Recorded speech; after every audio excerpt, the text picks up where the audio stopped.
दूसरा कोई हमारे हृदय का परिवर्तन नहीं कर सकता। अगर हमारे हृदय का परिवर्तन कर सकता है तो हमारा आराध्य देव कर सकता है। आराध्य देव सर्वज्ञ है, इसलिए मुझे कहने की जरूरत नहीं। जो अनुभव हो रहा है उसे गुप्त रखो, क्योंकि वही अनुभव परमात्म साक्षात्कार की मंजिल दृढ़ कर देगा। अगर अनुभव बताने लगे तो खाली हो जाओगे, परमार्थ में चलने की योग्यता खो दोगे। इस बात को धैर्यपूर्वक समझिए।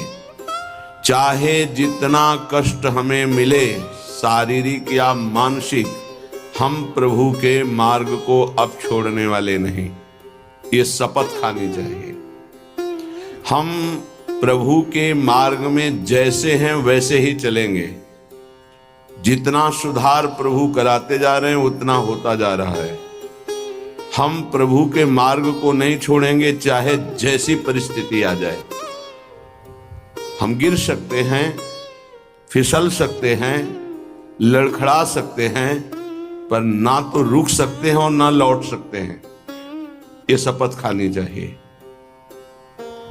अगर ये निष्ठा नहीं है तो फिर बहुत बड़ा भयावह दृश्य उपस्थित करेगी माया, भीतर और बाहर से। समय आएगा आप लड़खड़ा जाएंगे। आपको प्रलोभन ऐसा मिलेगा कि आप इसे छोड़ करके माया में रमण करें। प्रलोभन में बहुत मिठास नजर आती, पर होता बहुत जहर है। सकामता उत्पन्न होते ही जो जलन होती है वो सकामी पुरुष नहीं जानते, वो भगवत मार्ग के पथिक जानते हैं कि कामना कितना बड़ा जहर है और कैसे जलाती है रात दिन। इसलिए उपासक को निष्कामता पर ही अपनी स्थिति स्थापित करनी चाहिए। सकामता को तत्काल काटना चाहिए। अगर सकामता रही तो 20 वर्ष साधन करने के बाद भी वो भ्रष्ट हो जाएगा। इस शब्द को बहुत सूक्ष्मता से अनुभवपूर्वक बोल रहे हैं। छोटी सी दबी हुई वासना 20 वर्ष साधन करने के बाद भी वो अपना प्रबल रूप धारण कर लेगी और साधक को गिरा देगी। ढूंढ ढूंढ कर अंदर की वासनाओं को नाम जप के द्वारा भस्म किया जाता है। भजन के बल से उनका हृदय से पूर्ण अनादर करना होता है। अनादर ही उनका नाश है, आदर करना ही अपना नाश है। बस ये ध्यान रखना है। सकामता ही हमारा पतन है, निष्कामता ही हमारी स्थिति है। धैर्यपूर्वक सहन करना ही यात्रा है। सहन न कर पाना, टूट गए या प्रलोभन में आ गए तो इस मार्ग से गिर जाएंगे। देखो श्रीपाद प्रबोधानंद जी महाराज कैसी निष्ठा का वर्णन करते हैं।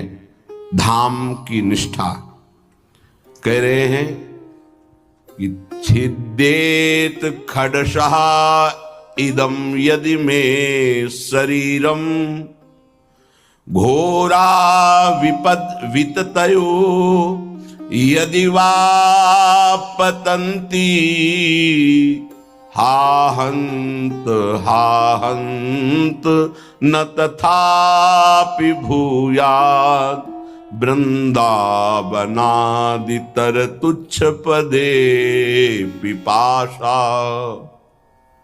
बहुत उच्च कोटि की वृंदावन की निष्ठा है श्रीपाद प्रबोधानंद जी की। बलिहारी है इन महापुरुषों की कि इन्हीं के वचनों की जूठन पाकर अपने हृदय में कुछ निष्ठा आती है। नहीं तो ये शरीर राग हमें धाम निष्ठ, गुरु निष्ठ, नाम निष्ठ, भगवत निष्ठ ये नहीं होने देता। इस शरीर संबंध ही भगवत संबंध दृढ़ नहीं होने देता। अनंत जन्मों से हम भटक रहे हैं इन्हीं शरीरों के संबंध में। ये पत्नी, ये पुत्र, ये पिता, ये माता, ये रिश्ते, ये नाते, ये सामग्री, ये भोग, ये बैंक बैलेंस, इसी का आश्रय लेकर हम भगवान से विमुख हो चुके हैं। कैसी अद्भुत निष्ठा। छिद्देत खडसा इदम यदि में शरीरम घोरा विपद विततयो यदि वा पतंती। यदि मेरे शरीर को पीड़ा पहुंचाई जाए वृंदावन में, अस्त्र शस्त्रों के द्वारा छेदन भेदन किया जाए, तो भी मैं कभी वृंदावन को नहीं छोड़ सकता। ये बात समझ लीजिए, बहुत बड़ी उपलब्धि है, बहुत बड़ा सौभाग्य है यदि आपको यहां एक दिन भी वास करने को मिल जाए। फिर जिनको आजीवन वास मिल गया है तो दुर्भाग्य है कि वो प्रिया प्रीतम का चिंतन नहीं करते हैं, सत्संग नहीं सुनते, श्री जी की लीलाओं का गायन चिंतन नहीं करते, व्यर्थ में समय नष्ट करते हैं। दिव्य कृपा हो गई वृंदावन वास की, पर उसका लाभ नहीं ले पा रहे।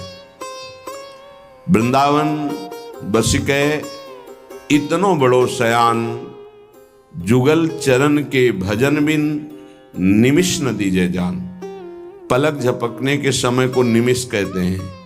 इतना भी समय प्रिया प्रीतम के भजन से अगर खाली गया तो हमारा दुर्भाग्य है, हानि है, विपत्ति है। अगर निरंतर हमारा स्मरण वृंदावन में चल रहा है तो वास्तविक तन मन के बन से ये अब वृंदावन वास हो रहा है। इसीलिए उपासकों से प्रार्थना करते हैं कि उठते बैठते चलते फिरते नाम जप करते रहो, प्रिया प्रीतम को मत भूलो। ये तुम्हारा बैंक बैलेंस तुम्हारे साथ नहीं जाएगा, ये तुम्हारी प्रवीणता संसार के व्यवहार की ये नहीं जाएगी, ये तुम्हारा शरीर सुख या संपत्ति सुख ये तुम्हें प्रियालाल से वंचित कर देगा। इसका भरोसा मत करो, ये मायाकृत है। भरोसा करो प्रभु का, भले सब कुछ बना रहे, उसका भरोसा मत करो। ये सब टिकाऊ नहीं है, परिवर्तनशील है।